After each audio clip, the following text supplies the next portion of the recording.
نحمده ونستعينه ونستغفره ونؤمن به ونتوكل عليه ونعوذ بالله من شرور أنفسنا ومن سيئات أعمالنا من يهده الله فلا مضل له ومن يضلله فلا هادي له ونشهد أن لا إله إلا الله وحده لا شريك له ونشهد أن سيدنا ومولانا محمدا عبده ورسوله أما بعد فقد قال الله تعالى في كلامه المجيد أعوذ بالله من الشيطان الرجيم بسم الله الرحمن الرحيم ظهر الفساد في البر والبحر بما كسبت أيدي الناس ليذيقهم بعض الذي عملوا لعلهم يرجعون صدق الله العظيم وقال نبينا محمد صلى الله عليه وسلم اللهم لا تقتلنا بغضبك ولا تهلكنا بعذابك وعافنا قبل ذلك او كما قال رسول الله صلی اللہ علیہ وسلم۔ محترم حضرات، اللہ تبارک و تعالیٰ کا بڑا شکر ہے، احسان ہے کہ ہماری اور آپ کی سانسیں چل رہی ہیں۔ اللہ نے ہمیں عافیت کے ساتھ رکھا ہے، یہ اللہ کا احسان ہے، اور اللہ جب چاہے ہماری سانسوں کو بند کر سکتا ہے۔ اللہ تبارک و تعالیٰ کے پاس وہ طاقت ہے، اس کے پاس وہ قدرت ہے کہ جب چاہے دنیا کے سارے نظام کو فیل کر سکتا ہے۔ اللہ تبارک و تعالیٰ کی طاقت کے سامنے کوئی طاقت ٹک نہیں سکتی۔ دنیا کے وسائل، دنیا کی ترقی اور دنیا کی ساری سائنس سب فیل ہو جاتی ہے۔ اللہ تبارک و تعالیٰ نے فرمایا کہ وَلِلَّهِ جُنُودُ السَّمَاوَاتِ وَالْأَرْضِ، اللہ کا لشکر آسمان بھی ہے، زمین بھی ہے، وہ جس سے چاہے کام لے سکتا ہے، جب چاہے کام لے سکتا ہے۔ تو میرے عزیز بھائیوں، آپ دیکھیں کہ دنیا کے کیا حالات ہیں۔ ترکی میں، شام میں زلزلہ آیا ہوا ہے، اور کتنے جانی اور مالی جو ہے نقصان ہو گیا وہاں پہ، کتنے لوگ اس دنیا سے چلے گئے۔ وہ بھی تھے، ان کو بھی اس بات کے بارے میں کوئی وہ نہیں تھا کہ ہم آج اس دنیا سے چلے جائیں گے۔ ہم اتنے اچھے گھروں میں رہ رہے ہیں، اتنی عافیت کے ساتھ ہیں، اتنے ترقی یافتہ ملکوں میں ہیں، ان کو کیا پتہ تھا کہ اللہ کی طاقت ایسی ہے کہ ایک جھٹکے میں سارا معاملہ ختم ہو جایا کرتا ہے۔ اب دنیا بڑی ترقی کر گئی ہے، سائنس بڑی ترقی کر گئی ہے، لیکن وہ چاہ کر کے بھی کیا اس کو روک سکتی ہے؟ نہیں روک سکتی ہے، اس لیے کہ اللہ کا نظام ہے۔ ہاں، وہ اپنی باتیں لکھتے رہیں گے، کہتے رہیں گے کہ یہ اس وجہ سے ہوا، اس وجہ سے ہوا، وہ وجوہات بیان کرتے رہیں گے، لیکن ان کے پاس آج تک ایسی طاقت نہیں ہے کہ اس کو وہ روک سکیں، بلکہ ابھی ان کے پاس یہ صلاحیت بھی نہیں ہے کہ وہ پہلے سے بتا دیں کہ کہاں پر کس وقت زلزلہ آنے والا ہے۔ اس کی بھی صلاحیت نہیں ہے ان کے پاس۔ بڑی کوششیں کیں، انہوں نے بڑی مشینیں ایجاد کیں، لیکن اس کے باوجود ان کو کامیابی نہیں ملی۔ یہ اللہ کا بنایا ہوا نظام ہے، اور اللہ تبارک و تعالیٰ جو ہے مختلف موقعوں پر ان چیزوں کا ظہور کرتا رہتا ہے۔ مقصد یہ ہوتا ہے کہ میرے بندے، اور بندوں سے مراد ایمان والے بندے، اس لیے کہ جو اللہ کو مانتا ہی نہیں ہے تو وہ تو ابھی مخاطب ہی نہیں، اس کا کیا مسئلہ ہے۔ لیکن جو اللہ کو مانتا ہے، اللہ پر ایمان رکھتا ہے، اللہ کے رسول پر ایمان رکھتا ہے، اس کے لیے تو یہ ساری چیزیں جو ہے سامان عبرت ہے۔ اللہ تعالیٰ عبرت کے لیے ایسی چھوٹی چھوٹی چیزیں بندوں کو دکھاتا رہتا ہے کہ میرے بندو، میں جب چاہوں اور جہاں چاہوں، جیسے چاہوں، تم کو جو ہے موت کے گھاٹ اتار سکتا ہوں، اور کوئی نہیں بچا سکتا ہے۔ آپ جتنی حفاظت میں رہیں، آپ اچھے سے اچھے گھر میں رہیں، اچھے سے اچھی گاڑی میں رہیں، آپ امریکہ چلے جائیں، دنیا کے کسی کونے میں چلے جائیں، جتنی ترقی کر جائیں، لیکن اللہ سے نہیں بچ سکتے۔ ان بطش ربک لشدید، اللہ کی پکڑ تو بڑی سخت ہے، اور اللہ کی پکڑ سے کوئی بچ نہیں سکا ہے، آج تک پوری تاریخ ہے۔ اللہ تبارک و تعالیٰ نے جو ہے جس کو جب چاہا، ہارون کو قارون کے بارے میں حکم ہوا، زمین میں دھنستا چلا گیا، وہ پورے خزانے کے ساتھ اللہ نے اس کو جو ہے دھنسا دیا، اور آتا ہے کہ وہ قیامت تک دھنستا ہی رہے گا۔ یہ اللہ کی طاقت ہے۔ فرعون اتنا بڑا تھا، اتنی طاقت، اتنا لشکر، انا ربکم الاعلیٰ کا دعویٰ تھا اس کا، لیکن اللہ نے جب چاہا تو اس کو بھی ہلاک کر دیا، غرق کر دیا۔ آج تک اس کی لاش پڑی ہوئی ہے مصر کے اندر عجائب خانے میں، کہ دنیا دیکھے یہ سامان عبرت ہے، جو اپنے آپ کو انا ربکم الاعلیٰ کا دعویٰ کیا کرتا تھا۔ تو میرے عزیز بھائیوں، یہ جو واقعات پیش آتے ہیں دنیا کے اندر، یہ اسی لیے آتے ہیں۔ اللہ تبارک و تعالیٰ جو ہے چاہتا ہے کہ میرے بندے ان واقعات سے عبرت حاصل کریں۔ اللہ نے قرآن میں فرمایا کہ وَلَنُذِيقَنَّهُمْ عَذَابَ الْأَدْنَىٰ دُونَ الْعَذَابِ الْأَكْبَرِ، کہ ہم بڑے عذاب سے پہلے چھوٹے چھوٹے عذاب چکھاتے رہتے ہیں۔ مقصد کیا ہے کہ ان چھوٹے عذاب کے ذریعے سے بندہ اللہ کی طرف رجوع کرنے والا ہو جائے، وہ اللہ کی طاقت کو، اللہ کی قدرت کو، اللہ کی بڑائی کو پہچاننے والا ہو جائے۔ یہ اللہ کا مقصد ہے۔ اللہ کبھی نہیں چاہتا ہے کہ میرے ایمان والے بندے اس کی نافرمانی کریں، یہ اس کے راستے سے ہٹیں، یہ جہنم میں جائیں، یہ آگ میں جلیں، یہ مصیبتوں کا سامنا کریں۔ اللہ کی ذات اتنی محبت کرتی ہے ایمان والوں سے کہ وہ کبھی نہیں چاہتی ہے۔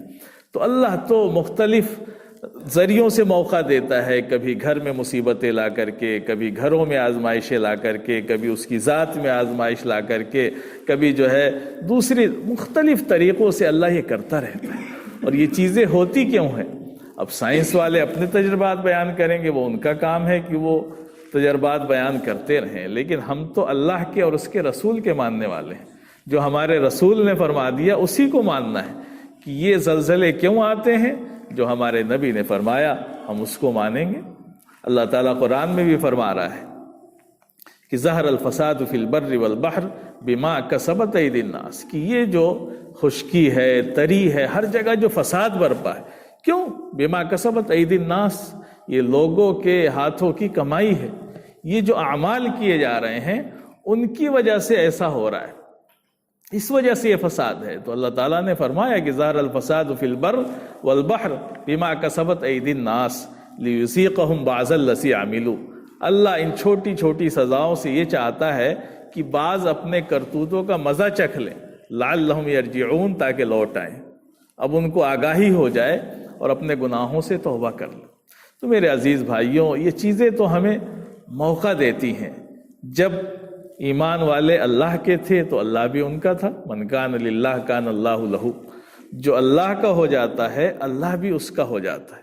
تو آپ واقعات دیکھیں تاریخ کے، کہ جب وہ اللہ والے تھے تو اللہ بھی ان کا تھا۔ صحابہ کی زندگیاں دیکھیں کہ صحابہ کے زمانے میں اس طرح کی چیزیں پیش آتی تھیں۔ حضرت عمر رضی اللہ عنہ کے واقعات بڑے مشہور ہیں کہ ان کے زمانے میں ایک مرتبہ جو ہے پہاڑ سے آگ نکلی، آج بھی آگ نکلتی ہے پہاڑ سے، لاوے پھوٹتے ہیں اور وہ بہہ کر کے جو ہے کئی کئی کلومیٹر تک جاتے ہیں، پوری آبادیاں ختم ہو جاتی ہیں وہاں کی، جہاں یہ آگ کے لاوے پھٹتے ہیں۔ تو ان کے زمانے میں خبر ملی حضرت عمر کی وہاں سے آگ آ رہی ہے، تو حضرت عمر حضرت تمیم رضی اللہ عنہ کو بھیجا، کہا کہ جاؤ اور اس کو بھگاؤ۔ تو وہ گئے اور جا کر کے کوڑا لے کر کے اس سے کہا کہ چلو واپس جاؤ، تو وہ آگ واپس چلی گئی اور جہاں سے آئی تھی وہیں چلی گئی۔ حضرت عمر رضی اللہ عنہ کے بارے میں یہ بھی آتا ہے کہ کبھی زمین ہلی، زلزلہ آیا تو انہوں نے زمین کو مخاطب کر کے کہا کہ اے زمین، کیا میں نے تجھ پر انصاف نہیں کیا ہے؟ کیا میں نے انصاف نہیں کیا؟ کیوں ہل رہی؟ تو رک گئی وہ زمین۔ تو یہ اللہ والے لوگ تھے کہ انہوں نے اللہ کو اپنا بن کر کے دکھایا، اللہ کو راضی کر کے دکھایا، تو اللہ نے ان کے لیے پوری کائنات کو مسخر کر دیا، جو چاہیں اللہ سے کروا سکتے تھے۔ اور وہ ایمان کی طاقت تھی ان کی۔ دریائے نیل نہیں بہہ رہا ہے، پانی نہیں آ رہا ہے، حضرت عمر نے ایک خط لکھ کے بھیج دیا، وہ دریائے نیل میں ڈال دیا گیا، آج تک اس کا پانی ختم نہیں ہوا، جاری ہے۔ تو یہ کیوں تھا؟ یہ اس لیے تھا کہ وہ اللہ کے ہو گئے تھے تو اللہ ان کا ہو گیا تھا، کہ انہوں نے اللہ کو مانا، اس کی اطاعت کی، اس کی فرمانبرداری کی اور اس کو راضی کیا، تو اللہ تبارک و تعالیٰ نے ان کو ایسی طاقتیں دے دیں کہ وہ ان کے سامنے ساری چیزیں جو ہے مسخر تھی. اور کائنات تو ہے ہی انسان کی خدمت کے لیے. اللہ نے کیوں بنایا زمین کو، آسمان کو، پہاڑ، دریا، یہ ساری چیزیں تو انسان کے لیے ہیں نا. یہ انسان کے خادم ہیں. انسان اشرف المخلوقات ہے. اللہ نے کتنا اونچا مقام دیا اس انسان کو، اور اس کے لیے ساری چیزیں کائنات کی بنائی کہ یہ اس کی خدمت کر رہی ہیں. زمین بھی خدمت کر رہی ہے، پہاڑ بھی خدمت کر رہے ہیں، دریا بھی خدمت کر رہی ہیں، آسمان بھی، یہ سب انسان کی خدمت کر رہے ہیں. اتنا اونچا مقام انسان کا. لیکن انسان جب گرتا ہے تو اتنا گر جاتا ہے کہ وہ اس کا کوئی ٹھکانہ ہی نہیں ہے. تو یہ ساری چیزیں پیش آ رہی ہیں ہمارے گناہوں کی وجہ سے، کہ پوری زمین کو آج ہم نے گناہوں سے بھر دیا ہے. حدیث میں جو ہے 15 چیزیں بیان کی اللہ علیہ وسلم نے کہ یہ 15 چیزیں پیش آئیں گی. یہ جو ہیں قیامت کی چھوٹی نشانیاں ہیں. کچھ بڑی نشانیاں علامات کبریٰ ہیں اور کچھ علامات صغریٰ ہیں، چھوٹی نشانیاں ہیں. تو چھوٹی نشانیوں میں یہ چیزیں اللہ علیہ وسلم نے بیان فرمائی ہیں کہ ایک زمانہ ایسا آئے گا کہ یہ چیزیں پیش آئیں گی. اور جب یہ چیزیں پیش آئیں گی تو بس سمجھ لینا، انتظار کرنا، پھر بہت قریب پہنچ گئے ہیں گویا کہ ہم. تو قیامت کی چھوٹی چھوٹی نشانیاں اب اس دنیا میں ظاہر ہو رہی ہیں. وہ چیزیں، بہت سی چیزیں اللہ علیہ وسلم نے فرمائی. اس میں سے فرمایا کہ شراب عام ہو جائے گی. شراب خوب پیئیں گے لوگ. آج دیکھ لیں ہم مسلم قوم کو، آپ جائزہ لے لیں جا کر کے شراب خانوں پہ کہ کتنے مسلمان شراب پیتے ہیں. زناکاری عام ہو جائے گی. لوگ زکوٰۃ کو بوجھ سمجھیں گے، اس کو تاوان سمجھیں گے. زکوٰۃ نکالنا ان کے لیے مشکل ہو جائے گا. اسی طرح سے ناچ گانا یہ بڑا عام ہو جائے گا. اور اللہ نے قرآن میں فرمایا کہ ان الذین یحبون ان تشیع الفاحشہ فی الذین آمنوا لہم عذاب لہم خزی فی الحیاۃ الدنیا. فرمایا کہ وہ لوگ جو ایمان والوں میں بے حیائی پھیلانا چاہتے ہیں ان کے لیے دنیا کی زندگی میں بھی رسوائی ہے اور آخرت میں بھی ان کے لیے رسوائی اور عذاب ہے. تو یہ کیا ہو رہا ہے ہمارے معاشرے میں؟ آپ دیکھیں مسلم بچیوں کو دیکھیں آپ، ان کے لیے پینٹ پہننا، ناچنا گانا، یہ ساری چیزیں تو کوئی مطلب معنی ہی نہیں رکھتی ہیں. کچھ بھی کرنے کو تیار ہیں ہمارے گھر کی بچیاں، ہمارے جو اپنے آپ کو مسلمان کہتی ہیں، یہ کالج میں پڑھنے والی لڑکیاں کچھ بھی کرنے کو تیار ہیں. تو اس قدر برائی عام ہو رہی ہے. اسی طرح فرمایا کہ جب موسیقی عام ہو جائے گی، اور اسی طرح سے جو ہے انسان جو ہے اپنی بیوی کی اطاعت کرے گا، ماں باپ کو چھوڑ دے گا، انسان اپنے دوست سے قریب ہوگا، باپ کو چھوڑ دے گا. تو یہ ساری چیزیں تو پیش آ رہی ہیں کہ آج انسان جو ہے اپنے باپ سے زیادہ ایک اپنے دوست کو اہمیت دیتا ہے، دوست کو مانتا ہے، دوست سے قربت ہے اس کی، اور باپ سے دوری ہے. تو یہ ساری چیزیں جو علامتیں اللہ کے وسلم نے احادیث میں بیان فرمائی ہیں وہ چیزیں پیش آ رہی ہیں. تو میرے عزیز بھائیوں، یہ بڑی فکر کی چیز ہے کہ یہ جو زلزلے آ رہے ہیں، مسلسل پریشانیاں آ رہی ہیں امت کے اندر، یہ کیوں آ رہی ہیں؟ یہ ہمارے گناہوں کا نتیجہ ہے، اور اس کے لیے ہمیں اللہ کی طرف رجوع کرنا چاہیے. پچھلے ہفتے بھی یہ بات کہی تھی کہ استغفار کی کثرت یہ ہر مرض کی دوا ہے. رزق کی برکت کے لیے تو ہے ہی ہے، انسان کے کہہ لیجیے پریشانیوں کو دور کرنے کے لیے بھی استغفار ہے.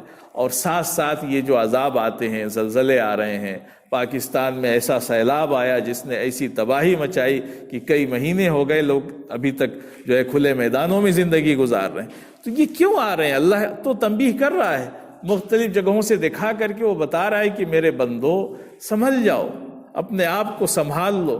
تو میرے عزیز بھائیوں، ہمیں ہر وقت اس بات کو سوچنا چاہیے کہ ان ربک لبالمرصاد، تمہارا رب جو ہے وہ گھات میں لگا ہوا ہے، یعنی اس کے نشانے سے کوئی بچ نہیں سکتا ہے. اللہ جب چاہے، جہاں چاہے، جیسے چاہے بندے کو ہلاک کر سکتا ہے. انسان صحیح ہے، ٹھیک ٹھاک ہے، اچھی گاڑی میں جا رہا ہے، اسی اچھی گاڑی میں اللہ چاہے اس کو ہلاک کر دے گا. بہترین گھر میں رہ رہا ہے، یہ اتنی بڑی مسجد، اتنی بڑی چھت، بڑی عافیت ہے، لیکن اللہ چاہے تو ایک جھٹکے میں اس کو نیست و نابود کر سکتا ہے. یہ اللہ کی طاقت ہے اور اللہ کر سکتا ہے، اور کر کے دکھاتا بھی رہتا ہے. کہ آپ نے دیکھا کہ ترکی کی اتنی بڑی بڑی بلڈنگیں ایسے گر رہی ہیں جیسے لگ رہا ہے کہ کوئی کھیل تماشا ہو بچوں کا، جیسے بچے گیم کھیلتے ہیں، مارا اور گرا دیا. یہ تماشے، یہ اللہ کی طاقت ہے، اللہ کی قدرت ہے. تو میرے عزیز بھائیوں، اگر یہ چیزیں ہمارے اندر بے چینی پیدا نہ کرے، ہم خوش ہیں، مست ہیں اپنی زندگی میں، تو یہ بڑی فکر کی بات ہے۔ اللہ کے وسلم کی زندگی دیکھیں، اللہ کے وسلم کی سیرت پڑھیں، اللہ کے وسلم بخشے بخشائے تھے۔ آپ کے بارے میں تو قرآن نے یہ بھی کہا کہ اگر آپ موجود رہیں گے تو عذاب نہیں آ سکتا ہے، اور یہ بھی فرمایا کہ جب تک امت استغفار کرتی رہے گی عذاب نہیں آ سکتا ہے۔ لیکن اللہ کے وسلم کے زمانے کے واقعات دیکھیں کہ اللہ کے وسلم اگر بادل بھی دیکھتے تھے تو آپ کا چہرہ متغیر ہو جاتا تھا۔ اما جان فرماتی ہیں کہ جب اللہ کے وسلم بادل کا ٹکڑا دیکھتے تو آپ کا چہرہ بدل جاتا، آپ گھر میں اندر جاتے، باہر نکلتے، اور جب بارش شروع ہو جاتی تب اللہ کے وسلم کو عافیت ہوتی، تب آپ کو چین آتا۔ اما جان نے پوچھا کہ اللہ وسلم ایسا کیوں ہوتا ہے کہ جب آپ بادل کو آتے ہوئے دیکھتے ہیں تو اتنا بے چین ہو جاتے ہیں، آپ پریشان ہو جاتے ہیں، آپ کا چہرہ بدل جاتا ہے، کیوں ہوتا ہے؟ تو فرمایا کہ عائشہ کہیں ایسا نہ ہو کہ جیسا کہ قوم عاد کے ساتھ ہوا تھا کہ انہوں نے بھی بادل کو دیکھا تو بڑے خوش ہوئے، کہا کہ یہ بادل آ رہا ہے ہم پر برسے گا، لیکن وہ اللہ کے عذاب کا بادل تھا، وہ عذاب لے کر کے آیا تھا، اس سے اللہ نے ہلاک کر دیا سب کو۔ تو جب تک بارش نہ ہو جائے مجھے خطرہ رہتا ہے، ڈر لگا رہتا ہے، بارش ہو جاتی ہے تب اطمینان ہوتا ہے کہ نہیں یہ اللہ کی رحمت کے بادل ہے۔ تو یہ بے چینی اس نبی کی جس پر وحی آتی تھی، جس کے پاس سب کچھ تھا اور جس کے رہتے ہوئے عذاب آنے کا سوال ہی نہیں تھا، لیکن اتنے بے چین، تیز ہوا چلی آپ مسجد بھاگ جاتے تھے، نماز میں لگ جاتے تھے، سورج گرہن، چاند گرہن، یہ ساری چیزیں جو اللہ کے عذاب کی اور اللہ کے غصے کی مختلف شکلیں ہیں، ان کو دیکھ کر کے اللہ کے وسلم بے چین ہو جاتے تھے، مسجد جاتے، آپ اللہ کی عبادت میں لگ جاتے، صدقہ خیرات کرتے۔ اور ہمارے ہاں کیا حال ہے؟ ہم تو بڑے بے فکر ہیں، ہمیں اس بات کی بھی توفیق نہیں ہوتی ہے کہ اپنے بھائیوں کے لیے دعائیں کر دیں ہاتھ اٹھا کر کے، ہم اللہ سے توبہ کریں، اپنے گناہوں کی استغفار کر لیں، اس کی بھی توفیق نہیں ہوتی، اس لیے کہ ہم اتنے غافل ہو چکے ہیں کہ ہماری زندگی میں یہ چیزیں کوئی اہمیت نہیں رکھتی ہیں۔ ہم تو اگر نماز پڑھ لیں تو بہت کمال سمجھتے ہیں، بہت بڑا کام کر دیا، بہت توپ مار دی، ہم نے بڑی فرما برداری کر لی، کوئی چھوٹا سا کام کر لیا عبادت کا تو مست ہو جاتے ہیں۔ نہیں میرے بھائیوں، اس نبی کی سیرت کو پڑھیں کہ جو بخشا بخشایا ہے، لیکن اتنی نفلیں اور اتنا کھڑا رہتا تھا کہ اس کے پاؤں میں ورم آ جایا کرتا تھا۔ تو میرے عزیز بھائیوں، اللہ کے وسلم کی زندگی ہی تو ہمارے لیے نمونہ ہے، وہی سیرت ہے ہمارے سامنے بھی، تو ہمیں اس کی بڑی فکر کرنی چاہیے کہ یہ جو واقعات پیش آتے ہیں، یہ جو حادثات پیش آتے ہیں، ان میں علماء نے لکھا کہ سب سے پہلا کام تو توبہ اور استغفار، بہت کثرت سے توبہ اور استغفار کرنا چاہیے۔ اور امت پر تو مسلسل مشکل حالات آ رہے ہیں۔ پاکستان کے ایک عالم ہیں مولانا حبیب الرحمان صاحب، دونوں پیر سے بیچارے معذور ہیں، اور ان کا ابھی خواب کا تذکرہ آیا، ان کی آڈیو بھی ہے کہ انہوں نے خواب دیکھا، خواب میں اللہ کے وسلم کو دیکھا، اور دیکھا کہ جو پاکستان کے بڑے بڑے علماء ہیں اس زمانے کی، وہ بھی اس مجلس میں موجود ہیں، اور اللہ کے وسلم نے ان سے فرمایا، خواب میں دیکھا، انہوں نے بتایا کہ دیکھو امت پر بڑی مشکل حالات آنے والے ہیں، بڑی سخت گھڑی آنے والی ہے، اور اللہ کے وسلم نے ایک دعا بتائی، کہا کہ اس دعا کو کثرت سے پڑھیں، ہے نا۔ اور خاص طور سے وہاں کے جو ایک بڑے عالم ہیں مفتی تقی عثمانی صاحب، بہت بڑے عالم ہیں، دنیا کے جو سب سے بڑے علماء ہیں اس زمانے کے، ان میں ان کا نام ہے، ان کو مخاطب کر کے ان سے کہا کہ اس تقی عثمانی سے کہہ دو کہ وہ اس دعا کو خود بھی پڑھیں اور پوری امت کو بھی بتائیں کہ وہ کثرت سے پڑھے۔ تو انہوں نے خود بھی، ان کی بھی آڈیو موجود ہے، اور ان کی بھی جنہوں نے خواب دیکھا تھا، تو اس میں اللہ کے وسلم نے دعا بتائی کہ آپ خود بھی پڑھیں کثرت سے، اور امت کو بھی بتائیں کہ یہ دعا پڑھے۔ چھوٹی سی دعا ہے، وہ حدیث میں بھی آئی ہے کہ اللہم اغفر لی ذنبی کلہ دقہ وجلہ اولہ وآخرہ علانیتہ وسرہ، کہ اے اللہ میرے گناہوں کو معاف فرما دے، وہ چھوٹے ہوں یا بڑے ہوں، اگلے ہوں یا پچھلے ہوں، ظاہری ہوں یا پوشیدہ ہوں، تمام گناہوں کو معاف فرما دے۔ یہ دعا بتائی، چونکہ اس کی تصدیق ہو چکی ہے اس لیے آپ کو بتا رہے ہیں، چونکہ ان کی زبانی مفتی تقی عثمانی صاحب کے۔ تو خواب میں تو اس سے بھی کیا پتہ چلتا ہے کہ جو مشکل حالات امت پر آنے والے ہیں، ان مشکل حالات کا علاج ایک ہی ہے کہ کثرت سے توبہ اور استغفار، کہ بندہ جتنا زیادہ اپنے گناہوں سے استغفار کرے گا، توبہ کرے گا، اللہ کا غصہ اتنا ہی کم ہوگا، اتنا ہی ٹھنڈا ہوگا، اور ہمیں اور آپ کو اسی کی کوشش کرنی ہے کہ اللہ تبارک و تعالی ہم سے راضی ہو جائے۔ تو ہمیں اجتماعی توبہ اور استغفار بھی کرنی ہے اور انفرادی بھی کرنی ہے، اور اللہ کو راضی کرنے والے جو اعمال ہیں ان میں لگنا ہے۔ ایک تو اللہ کے غصے کو ٹھنڈا کرنے والی چیز جو ہے وہ صدقہ ہے، کہ کثرت سے بندے کو صدقہ کرنا چاہیے۔ صدقہ جو ہے آتا ہے کہ اللہ کے غصے کو ٹھنڈا کرنے والا ایک بہت بڑا عمل ہے۔ تو بندہ اپنی حیثیت کے مطابق کچھ نہ کچھ صدقہ ضرور کرے، اللہ کے راستے میں کچھ نہ کچھ دے، اور کوشش کرے مسلسل دے، یہ تو اور اچھی بات ہے۔ اب اس میں یہ نہیں ہوتا ہے کہ ہمارے یہ ہے کہ ہم اکٹھا صدقہ کر دیں لاکھ روپے اور ہزاروں روپے، کوئی ضروری نہیں ہے۔ ایک بندہ کمزور ہے، مجبور ہے، مزدوری کرتا ہے، تو وہ 1 روپے 2 روپے جو بھی چاہے صدقہ کر دے، صدقہ تو کیا اس نے، اس کی نیت تو اچھی ہے، وہ اللہ کو راضی کرنے کے لیے، اس نیت سے کہ اللہ کا غصہ ٹھنڈا ہو جائے۔ ہم نے اس زمین کو گناہوں سے بھر دیا ہے، اتنے گناہ ہو رہے ہیں زمین پر، اتنے گناہ ہو رہے ہیں اور کھلم کھلا ہو رہے ہیں کہ جس کا کوئی شمار نہیں ہے۔ تو اللہ ناراض نہیں ہوگا تو کیا ہوگا، اللہ کا عذاب نہیں آئے گا تو کیا آئے گا۔ آپ تاریخ پڑھیں گے تو پتہ چلے گا، عام طور سے جو یہ زلزلے، سونامی، اس طرح کی چیزیں آئیں تو وہاں پر جب بعد میں تحقیق ہوئی تو پتہ چلا کہ وہاں گناہ بہت ہوتے تھے، وہاں پر بڑی گناہوں کی کثرت تھی۔ اور سونامی والے ایک صاحب کا واقعہ بھی بیان کر رہے تھے کہ جس گاؤں کا نام ہے وہاں کے ایک صاحب ملے، پیر ذوالفقار صاحب ہیں، وہ اپنا واقعہ بیان کر رہے تھے، کہہ رہے تھے کہ اس شخص نے بتایا کہ جب سونامی آئی، پہلی لہر آئی تو اتنی تیز وہ لہر تھی کہ جس کا اندازہ نہیں لگا سکتے، کہ کچھ لوگوں نے دیکھا کہ ابھی لہر آ رہی ہے اور ابھی وہ مڑے بھی تھے کہ بس وہ آ گئی، اتنی سخت لہر تھی وہ۔ لیکن بتایا کہ جب وہ لہر آئی اور آ کر کے چلی گئی، تب بھی لوگوں کے دل اتنے سخت ہو گئے ہیں کہ لوگ پھر وہاں سے مڑ کر کے جو بچ گئے تھے وہ لوٹنے کے لیے چلے آئے کہ ہمیں یہ سامان جو ملا ہے یہ لوٹ لیں، یہ اٹھا لے جائیں۔ تو وہ سامان جب اٹھا رہے تھے تو پھر دوسری لہر آئی اور وہ بھی چلے گئے اس کے اندر۔ تو انسان جو ہے بڑا غافل ہو چکا ہے، اس کو نہ زلزلوں سے فرق پڑتا ہے، نہ اس کو آندھیوں سے فرق پڑتا ہے، نہ سیلاب سے فرق پڑتا ہے، نہ اس کو اپنے اللہ کے گھر شہید ہو رہے ہیں ان پر قبضہ ہو رہا ہے اس سے فرق پڑتا ہے، نہ کسی مار سے، نہ کسی ظالم حکمراں سے، کسی چیز سے کوئی فرق نہیں پڑ رہا ہے۔ مست ہے اپنی زندگی میں، کما رہا ہے، کھا رہا ہے اور آگے کی سوچ رہا ہے جیسے اسے کبھی مرنا ہی نہیں، بس اسی میں لگا ہوا ہے۔ میرے بھائیوں، ہم ایمان والے ہیں، اللہ کے نبی کے ماننے والے ہیں، ہم کیا لے کر کے جائیں گے اس دنیا سے میرے بھائیوں؟ کچھ لے کر کے نہیں جائیں گے۔ تو ہمیں تو اللہ کو راضی کرنے کی، اس کے رسول کو راضی کرنے کی ہمیشہ فکر ہونی چاہیے۔